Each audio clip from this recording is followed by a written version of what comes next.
Sa unang pagkakataon mula nang maupo bilang acting chief ng Philippine National Police, pinangunahan ni Police Lieutenant General Jose Melencio C. Nartates Jr. ang isang command conference sa Camp Crame nitong ika-29 ng Agosto kung saan inilatag niya ang mga pangunahing direksyon ng kanyang liderato. Dumalo sa pagpupulong ang mga matataas na opisyal ng PNP kabilang ang command group, directorial staff at mga hepe mula sa National Support Unit at Police Regional Offices. Layunin ng pagtitipon na ihatid ang paunang direktiba at mga inaasahang hakbang ng bagong pamunuan. Sa kanyang talumpati, ipinakilala ni Police Lieutenant General Nartates ang kanyang 7-point agenda na magsisilbing gabay sa pamamalakad ng pambansang pulisya sa mga susunod na buwan. Kabilang sa mga tinutukan niya ang pagpapalakas ng mga operasyon sa ilalim ng Enhanced Managing Police Operations,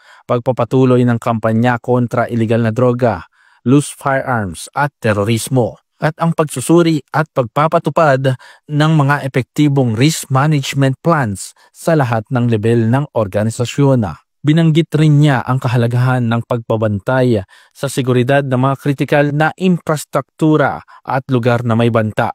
Gayon din ang epektibong pamamahala sa mga pampublikong aktibidad tulad ng mga pista, events at crowd control operation. Bahagi rin ng kanyang agenda ang pagpapataas ng moral at kapakanan ng mga pulis, pati na ang mas matalinong paggamit mula sa pondo hanggang sa kagamitan at tauhan.